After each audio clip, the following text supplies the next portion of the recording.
శ్రీ గురుభ్యో నమః. శ్రీ మహాగణపతి నమః. వారఫలాల కార్యక్రమానికి స్వాగతం. 28 జనవరి నుండి 3 ఫిబ్రవరి వరకు అంటే 3వ తారీఖు ఫిబ్రవరి వరకు ద్వాదశ రాశుల వారికి గోచార రీత్యా ఎలా ఉండబోతుంది ఈ వారం అనేది చూద్దాం. ముఖ్యంగా అన్నిటికన్నా ముందు గ్రహస్థితి ఎలా ఉన్నది అనేది మనం చూసినట్లయితే శని కుంభంలో సంచారం చేస్తూ ఉన్నాడు. అలాగే రవి మనం చూసినట్లయితే మకర సంక్రమణం జరిగింది, మకర రాశిలోనే కొనసాగుతున్నాడు. రవితో పాటు ఈ యొక్క వారంలో బుధుడు కూడా చేరబోతున్నాడు అన్నమాట.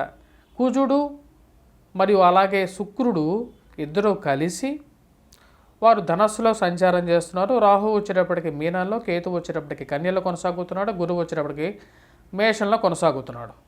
ఇటువంటి గ్రహస్థితి ద్వాదశ రాశుల వారి మీద ఎలా ఉండబోతుందనేది చూద్దాం. శ్రీ గురుభ్యో నమః. శ్రీ మహాగణపతి నమః. వారఫలాల కార్యక్రమానికి స్వాగతం.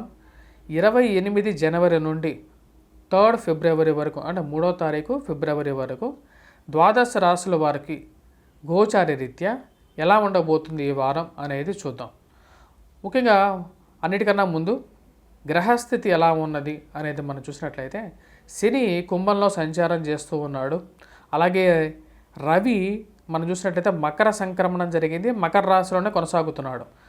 రవితో పాటు ఈ యొక్క వారంలో బుధుడు కూడా చేరబోతున్నాడు అన్నమాట. కుజుడు మరియు అలాగే శుక్రుడు ఇద్దరు కలిసి వారు ధనస్సులో సంచారం చేస్తున్నారు. రాహు వచ్చేటప్పటికి మీనంలో, కేతు వచ్చేటప్పటికి కన్యలో కొనసాగుతున్నాడు, గురువు వచ్చేటప్పటికి మేషంలో కొనసాగుతున్నాడు. ఇటువంటి గ్రహస్థితి ద్వాదశ రాశుల వారి మీద ఎలా ఉండబోతుందనేది చూద్దాం. మకర రాశి వారికి ఎలా ఉండబోతుంది అనేది ఈ యొక్క వారం చూద్దాం. మకర రాశి వారికి వచ్చేటప్పటికి ఈ యొక్క వారం మిశ్రమమైనటువంటి ఫలితాలే గోచరిస్తున్నాయన్నమాట. జన్మ రాశిలో వచ్చేటప్పటికి ఈ యొక్క రాశి వారికి మకర సంక్రమణం జరిగింది. రవి ఇంకా మకర రాశిలోనే సంచారం చేస్తూ ఉన్నాడు అన్నమాట. తద్వారా వచ్చేటప్పటికి కొంచెం మిశ్రమమైనటువంటి ఫలితాలే గోచరిస్తున్నాయి. ఈ యొక్క రాశి వారికి వచ్చేటప్పటికి గురువు అంత అనుకూలంగా లేకపోయినప్పటికీ రాహు అనుకూలత పొందడం వల్ల ఉద్యోగపరంగా కొన్ని ప్రతికూలతలు ఉన్నప్పటికీ కూడా వీరు విజయాన్ని సాధించగలుగుతారు. ఆ శక్తిని రాహు ఇవ్వగలుగుతాడు అన్నమాట. ఎందుకంటే ఆ యొక్క ప్రభావం అనేది వీరికి ముఖ్యంగా చూసినట్లయితే రవి యొక్క ప్రభావం అనేది వీరి మీద ఉన్నప్పటికీ రాహు యొక్క ఏదైతే బలం ఉందో తద్వారా వచ్చేటప్పటికీ వీరు పోటీ పరీక్షల్లో విజయాన్ని సాధించగలుగుతారు. అలాగే ఉద్యోగపరంగా కూడా వీరు 10 మందిని ఛేదించే విధంగా ఉంటారన్నమాట. అంత శక్తిని ఇవ్వగలుగుతాడు రాహు. అన్నిటికన్నా బలమైనటువంటి గ్రహాలలో అంటే ఉన్నటువంటి 9 గ్రహాల్లో కూడా మనం చూసినట్లయితే రాహుకేతువులు ఇద్దరే బలవంతుడు అని చెప్పి జ్యోతిష్య శాస్త్రం చెప్పింది అన్నమాట. అంటే ఒక గ్రహాన్ని మీద ప్రభావం నెగిటివ్ ఎఫెక్ట్ పడినా సరే ఎటువంటి చెలింపు లేకుండా ఉండేటువంటి గ్రహాలు వచ్చేటప్పటికి రాహు గ్రహం అని చెప్పి శాస్త్రం చెప్తుంది. అటువంటి గ్రహం అనుకూలంగా ఉన్నప్పుడు మకర రాశి వారికి అనుకూలమైనటువంటి ఫలితాలు పొందగలుగుతారు.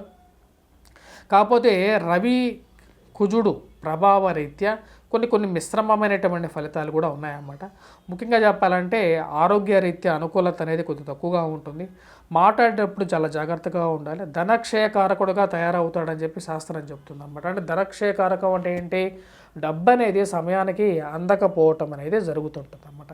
కాబట్టి ఆ యొక్క విషయాల్లో డబ్బు ఖర్చు పెట్టేటప్పుడు సాధ్యమైనంత వరకు జాగ్రత్తగా ఖర్చు పెట్టాలి. అలాగే జీవిత భాగస్వామితో చిరుబురులు ఆడకుండా ప్రశాంతంగా మాట్లాడితే అనుకూలమైనటువంటి ఫలితాలు పొందగలుగుతారు. కోపాన్ని తాగించుకోండి, కోపాన్ని తగ్గించుకోవాలన్నమాట. ఎందుకంటే ఈ రాశి వారికి అంత అనుకూలమైనటువంటి స్థానంలో రవి లేడు. రవి సరైనటువంటి స్థానంలో లేనప్పుడు ఏమవుతుంది అంటే కోపం అనేది ఎక్కువగా ఉంటుంది.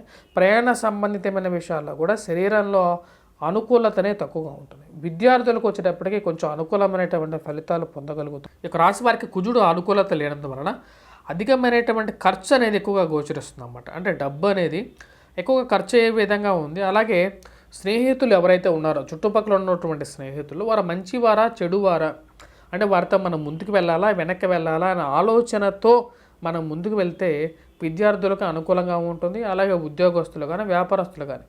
ఎందుకంటే ఈ రోజుల్లో సమాజం ఎలా ఉందంటే మన చుట్టూ ఉంటూనే మనకు ఏదో ఒక విధంగా మనకు అన్యాయం చేసేటువంటి వాళ్ళు ఎక్కువగా ఉన్నారు. కాబట్టి ఆ యొక్క విషయాన్ని కొద్దిగా గమనిస్తూ ముందుకు వెళ్తున్నట్లయితే అనుకూలమైనటువంటి ఫలితాలు పొందగలుగుతారు.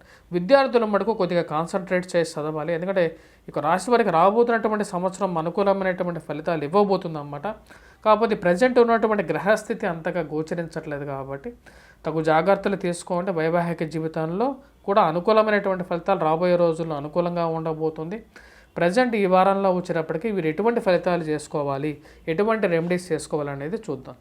ముఖ్యంగా వచ్చేటప్పటికి రవిగ్రహ అనుకూలత కోసం వచ్చేటప్పటికి సూర్యనారాయణ స్వామిని పూజించడం అనేది ఒక ముఖ్యమైన సూచన. అలాగే సూర్యగ్రహ కవచాన్ని పఠించినట్లయితే అనుకూలమైనటువంటి ఫలితాలు పొందగలుగుతారు. అలాగే మిగతాది రెండోది చూసినట్లయితే కుజుడు కూడా సరైనటువంటి స్థితిలో లేడు. కుజగ్రహ ఆరాధన కోసం మందార పువ్వులతో కుజగ్రహ అంటే కుజుడికి సంబంధించినటువంటి దేవుడైనటువంటి ఎవరైతే ఆంజనేయ స్వామిని, సుబ్రహ్మణ్యేశ్వర స్వామిని పూజించినట్లయితే అనుకూలమైనటువంటి ఫలితాలు పొందగలుగుతారు. మందారంతో పాటు రవిగ్రహ అనుకూలతకు ఇంకా అనుకూలించాలి అంటే వీరు ఆవు నెయ్యితో శివాభిషేకం చేయొచ్చు. అలాగే లవంగాలని ఆదివారం పూట రవి హోరా సమయంలో అంటే ఉదయం 6 నుంచి 7 గంటల సమయంలో నోటిలో వేసుకున్నట్లయితే ప్రతిరోజు ప్రతిదినం రోజు మంచి అనుకూలమైనటువంటి ఫలితం పొందగలుగుతాం. మా యొక్క ఛానల్ని సబ్స్క్రైబ్ చేయండి. వార ఫలాలు మరియు అలాగే మంత్లీ ఫలాలు, గ్రహ సంచారాలు, గోచార రీత్యా మార్పులు, ధర్మ సందేహాలు వీటన్నిటి గురించి తెలుసుకోవాలి అంటే మా యొక్క ఛానల్ని సబ్స్క్రైబ్ చేయండి, షేర్ చేయండి. మన ఛానల్లో ఎక్స్క్లూజివ్ కంటెంట్ కూడా వస్తుందన్నమాట. నా యొక్క కంటెంట్ మెయిన్గా వస్తూ ఉంటుంది. మీరు సబ్స్క్రైబ్ చేసుకుని 10 మందికి షేర్ చేసినట్లయితే నన్ను సపోర్ట్ చేసినట్టుగా కూడా నేను భావిస్తాను అన్నమాట. స్వస్తి.